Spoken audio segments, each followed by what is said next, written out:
सभी परिवारों में हर सदस्य की कुछ आदतें अजीब होती हैं। मेरे दादाजी भी कुछ ऐसे ही थे। कहीं भी गायब हो जाते थे। कभी कभी तो कुछ दिनों के बाद ही आते थे। हाथ और पैरों पर अचानक ही चोटों के निशान दिखने लगते थे। जब उनसे पूछो तो उन चोटों का उनके पास कोई जवाब नहीं होता था। इन्हीं अजीब चीजों में से एक उनका कमरा भी था, जहां किसी को भी जाने की इजाजत नहीं थी।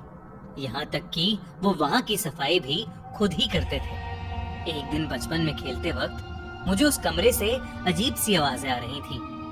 मैंने झुककर दरवाजे के नीचे से झांक कर देखा तो मुझे एक परछाई दिखी। तभी मैंने देखा कि कमरे से खून की तेज धार बह रही थी। देखते ही देखते मेरे सारे पैर खून में सन चुके थे। मैं छोटा था तो ये देख के घबरा गया और वहीं बेहोश हो गया। उठा तो माँ मुझे डांट रही थी कि मुझे धूप में नहीं खेलना चाहिए। उनके हिसाब से मैं उसी की वजह से बेहोश हुआ था। मैंने जब उनको सच्चाई बताने की कोशिश की तो दादाजी ने मुझे झुठला दिया। उसके बाद से मेरी और दादाजी में इतनी बातचीत नहीं हुई। पूरे दिन उस कमरे में ताला लगा रहता था और किसी को भी उसके आसपास भटकने की मंजूरी नहीं थी। कुछ साल बाद दादाजी चल बसे और हम भी अपना पुराना घर छोड़कर अब शहर वाले घर में चले गए थे।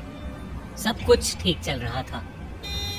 शहर में पापा की जॉब काफी अच्छी चल रही थी और मैं भी अब कॉलेज जाने लगा था। एक दिन ऐसे ही मैं घर पर बैठा अपना फोन यूज कर रहा था। तभी मोबाइल पर पापा का कॉल आ गया। पापा ने कॉल पर बताया कि हमें कुछ काम से दादाजी के पुराने घर पर जाना है और हम अगले ही दिन दादाजी के घर के लिए निकल गए। करीब 10 साल बाद जब मैं उस घर में वापस आया तो मैंने देखा कि तब भी किसी के उस कमरे के पास जाने की हिम्मत नहीं हो रही थी। बचपन की जिज्ञासा के मारे मैंने हथौड़ी ली और उस कमरे पर लगा ताला ही तोड़ दिया। मुझे मन ही मन में खुशी तो बहुत हुई, मगर एक डर भी अंदर भर गया कि आखिर ऐसा क्या था जो दादाजी हमसे छुपा रहे थे। अंदर घुसते ही मुझे कई सारी अलमारियां दिखीं, जिनमें अलग अलग अजीब सी चीजें रखी हुई थीं। कई सारे कलश, कई लाल कपड़ों में बंधे ताले, चीनी मिट्टी के बर्तन और न जाने क्या क्या। कमरे के बीचों बीच दीवार पर एक बड़ी सी तस्वीर लगी थी।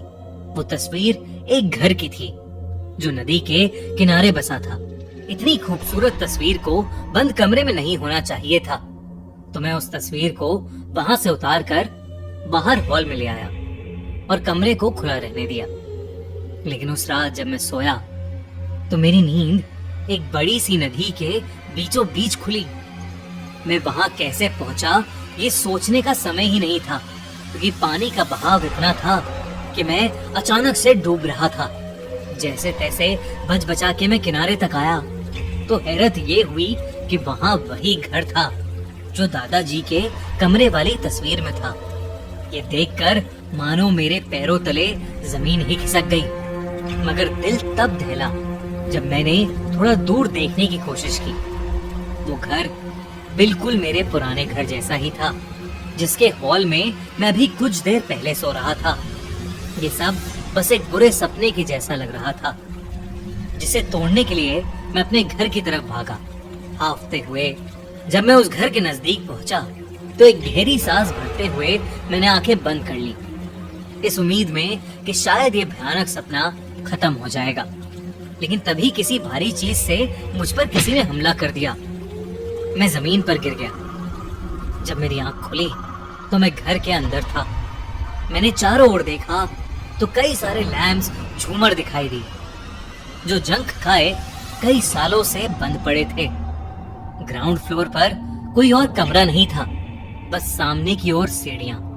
चारों ओर बस धूल और मकड़ी के जाले, जैसे कई सालों से किसी ने वहां पर पांव भी न रखा हो। मैंने सीढ़ियों की तरफ चलना शुरू किया तो धीरे से लाल सुर्ख खून सीढ़ियों से नीचे बहता हुआ आ रहा था। कब वो खून मेरे पैरों के पास आ पहुंचा मुझे समझ ही नहीं आया। मेरा दिमाग और शरीर मानो जम से गए। मेरे दिमाग में बचपन का वही समय घूमने लगा जब दादाजी के बंद कमरे से खून बह रहा था। मुझे कुछ नहीं सूझा और मैं सीढ़ियों से ऊपर भाग गया। खून ठीक सामने वाले कमरे से निकल रहा था, वही दादाजी वाला बंद कमरा। जब मैंने नीचे से उसे देखा तो मुझे फिर से एक परछाई दिखी, जैसे बचपन में दिखी थी। उस कमरे से अब भी अजीब सी आवाजें आ रही थी, लेकिन इस बार उस कमरे के दरवाजे पर कोई ताला नहीं था। मैंने जब वो कमरा खोला तो मेरे रोंगटे खड़े हो गए। मेरे सामने एक बूढ़ा आदमी बैठा था, जिसकी पीठ मेरी तरफ थी और वो उस तस्वीर को ही देख रहा था। वो मुझसे बोला, मैंने तुम्हें यहाँ आने से मना किया था ना। वो आवाज सुनकर मैं डर गया। वो मेरे दादाजी की ही आवाज थी। डर के मारे मेरी चीख निकल गई और मेरी चीख सुनते ही उस आदमी ने अपनी गर्दन पूरी उल्टी घुमा ली। वो आदमी कोई और नहीं बल्कि मेरे दादाजी ही थे। वो बहुत ही ज्यादा भयानक लग रहे थे। उनके चेहरे की खाल लटक रही थी और उनके मुंह की हड्डियां दिख रही थीं। उन्हें देखते ही मैं कांपने लगा और मुझे फिट्स पड़ने लगे। कुछ ही पलों में मैं बेहोश हो गया। आंख खुली तो मैं अपने घर में वापस आ चुका था। मेरे घर वाले अब भी चैन से सो रहे थे। मैंने अपने पैरों को देखा, जिनमें अब खून की जगह कई सारी चोटें थीं, और वो तस्वीर मेरी आंखों के ठीक सामने मुझे दिख रही थी। मैंने सुबह होते ही उस तस्वीर को अंदर रखा और दादाजी के कमरे को बंद कर दिया। जब मैंने अपने माँ पापा को पूरा किस्सा बताया तो पहले तो उन्होंने मुझे कमरा खोलने के लिए बहुत डांटा। फिर बाद में बताया कि दादाजी को भूत दिखते थे और वो अपनी तंत्र मंत्र की विद्या से लोगों के अंदर से भूत भगाते थे। वो चोटें उन्हें उसी वजह से आती थी और इसीलिए वो अपना सारा तंत्र मंत्र का सामान उस कमरे में बंद रखते थे और किसी को भी वहां जाने की इजाजत नहीं थी। ये बात सुनकर मेरे होश उड़ गए थे। मैंने बस यही प्रार्थना की कि काश मुझे कभी फिर दोबारा कोई भूत ना दिखे। इस हादसे के बाद घर में एक पूजा रखवाई गई और मेरे दादाजी का वो कमरा हमेशा हमेशा के लिए बंद कर दिया गया।